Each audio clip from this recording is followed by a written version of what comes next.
everyone, this is Kathy Skipper from Aromagnosis. I did actually come down to the river, which is at the bottom of the land where we're living on, with a tripod. And unfortunately I don't know what happened, but it just snapped, so I can't put my phone on top of it anymore, so I'm holding my phone. And I came down here because I wanted to talk about two things, still related because of the time of the year, and to my sort of theme of the book that I'm writing, which is the motherline and ancestral healing. I wanted to concentrate on one oil that I thought was important and that I wanted to share with you, an oil that's really helped me. And I also wanted to talk a little bit about water and the energy of water. That is something that is very important for the energy that we contact when we heal and connect with the ancestral grandmothers through the motherline. So let's begin by talking about the oil. So I've got it on a scent stick. I can't show you the bottle because I've only got one hand, but I probably could. Where is it? Here. It's Rookus or wild vetiver, and you can see it's a greeny brown colour. It'll get greener as it ages. We keep it out in the sun and it'll get greener. It comes from India. And the reason why I think this oil is really important, and don't forget, I'm not telling you that an oil should be used for this or for that. What I'm trying to convey in these videos, and I'm going to do more of them, is just to show you the way that I work and create relationship with the oils, with myself, and journey with them, so that you too can do the same. But as everybody's different, everybody's relationship with the oils are different. So Rookus for me really helps me to come into my body, and that's been a challenge. I've suffered a lot from dissociation. My arm's aching. Can I change arms? Yep. So just go like that for a minute. I've suffered from a lot of dissociation in my life and disembodiment, you know, living in my head and not being in the body, not feeling safe in the body, not feeling safe with intimacy. So I've been working with Rookus for a long time. But the more that I journey with this oil, the more I learn to become embodied, the more I realize that it is through the body that our healing journeys really take place. And so vetiver, which is the wild, Rookus, which is the wild vetiver, this one comes from India, and it grows along the river Ganges, and it's the aromatic roots that are distilled. They look like sort of grass roots, really longer, but very much like grass roots, nothing particular when you look at them, not even woody. They're more sort of herbaceous roots, but they produce this beautiful oil. And I think one interesting thing about the Rookus is that all over the world now it's being used, the plant is being planted for erosion control, so to stop the earth from eroding along river banks and wherever else that earth erodes. And I think this is really interesting because in a way it stops us from eroding or slipping out of our bodies. It keeps us embodied, it keeps us earthed, it keeps us here. And in a way that isn't just, you know, we sell a Miti attar on our Kathy's Attar's website, which is really about being on the earth. It's made out of the earth, out of the clay of the Ganges. But this has a nurturing quality to it. So we not only feel ourselves in our body, but we feel safe and we feel nurtured and we feel held. And I think that's really important. And from this place of feeling nurtured and held, we can then start to feel. And to feel is to heal. And all the healing work and the trauma healing that we do really does need to pass through the body. So one of the first things that we need to work with our clients and with ourselves, I mean, we can't do this with our clients if we haven't done it with ourselves. And it can take time, you know. How do I do this?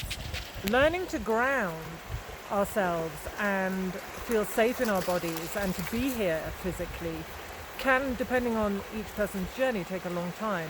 But I think it's really important for practitioners to make sure that the people that they're working with are fully able to ground and be here in order to go on to the next steps of healing. And I'm laughing because my dogs are playing. I'll show you. Can I show you? No. Maybe like that. There. So I'm really concentrating as I carry on my journey of healing on my embodiment and passing through the emotions that I feel through the body continuously. Where do I feel it? How does it feel? What memories are coming up? What messages are coming up? How am I going to, that's a big lorry, sorry. How am I going to integrate what's coming up through my body? And that way, real healing happens. And the traumas that we hold from our ancestors are held in our bodies too. And I think in a way, I said it in the last video, it's as if they block, as if, you know, the cholesterol in our arteries, the traumas block the free flow of energy that should come through our motherline, because it's the motherline that anchors us. It's the unchanged mitochondrial DNA that really brings us into our bodies. And so the healing and connecting with the motherline is visceral.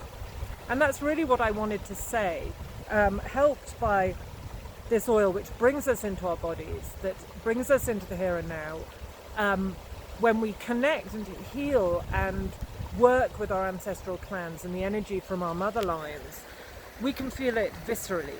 It resonates throughout the lineage with the same tonality, because that mitochondrial DNA, as I said, which is in me, which is in my mother, which is in my grandmother, and my great-grandmother, and so on, is exactly the same. It's a note, it's a frequency, and it creates a thread. And it's through this thread that the wisdom and the energy that sustains us, protects us,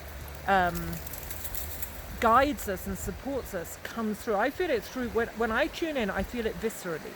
It's an embodied energy. And the nearest that I can really put my finger on describing it is like the energy of the river, like water. You know, the water, if you tune into it, water has an energy, it has a vibration, it has a feel to it, that even we can feel this energy when it's not necessarily wet. So what do I mean by that? What I mean is, when we connect with the energy of our motherline, with our ancestral clan, and we really are connected with them, and the flow of energy is healed so that the energy can flow through to us, it feels like water. It feels as if there's a fluid energy that's visceral and palpable that comes through the ancestral line to us. And it really is our journey to, as women, to bring this energy out into the world. And that's where I feel the feminine is rising from. It's not rising out of just anywhere. The feminine is rising from our bloodlines. It's rising through our ancestral mother lines. It's coming from the ancestral grandmothers. And it's rising and coming through into the world in the way that it should always have been. But maybe we're bringing it into consciousness now and taking back the energy from where it has been hijacked and colonized and used to support other systems. Really, in a way, that's the work of the feminine at the moment, is to bring that energy that has been used to feed these unhealthy systems of society that are intricately racist, power-hungry, unequal, and destructive to the environment. We need to really identify, where are we giving our energy away? And as we feel it come through us, as we heal the motherlines, consciously bring it into the world where the wisdom of our grandmothers can come through. And so in order to do that, hang on, I've just dropped my scent stick. We need to really be embodied. And that might sound simple, but for many women it isn't simple. We've survived by being disembodied because of trauma, sexual abuse, and disembodied through the disconnection and the traumas held in the motherlines. So for me, our embodiment comes from the source, which is nature, through the ancestral grandmothers and into us. This is the accumulative wisdom of the feminine. And men are part of that too, because they're part of their motherline. But really it is that ancestral knowledge and wisdom keeping is in the feminine. And just as much as we need to really reclaim the language of birth, the language of menopause, the language of what it is to be feminine, we need to reclaim what is ours in terms of ancestral wisdom. And so that's what I wanted to say, and I wanted to share the river with you because it really is that energy. As the river comes through and I feel its energy flowing back to the sea, and then it'll be evaporated and it'll come, it's a closed circuit in a way, like an Ouroboros. It's the same for us. We are the ancestors, our children are the ancestors. The energy that comes through the motherline is visceral, it's held in our DNA, unchanged, unlike the nuclear DNA, which is a mix-up. And it's a golden thread. It's a golden thread of wisdom that we need to reconnect with. And I want to thank the wild vetiver, the rucus, for being one of the allies that really, really has helped me feel safe in my body so I can do this work. That helps me to feel myself, to acknowledge my sexuality in terms of its creative force, to acknowledge the aliveness of my cells and the way that the grandmothers hold and support my adrenals as I come into this world. So as we approach Semen, I encourage you all to check. Are you embodied? Are you breathing? Are you here? And from there, the next step is to untangle the mess that is our mother lines through healing the traumas and getting the energy to flow again, like the river. Depolluting or getting rid of the pollution. I can never know how you say that, but anyway, getting rid of the pollution, decolonizing, noticing where we've been hijacked, and getting the energy flowing again, flowing in harmony with this beautiful world. Lots of love.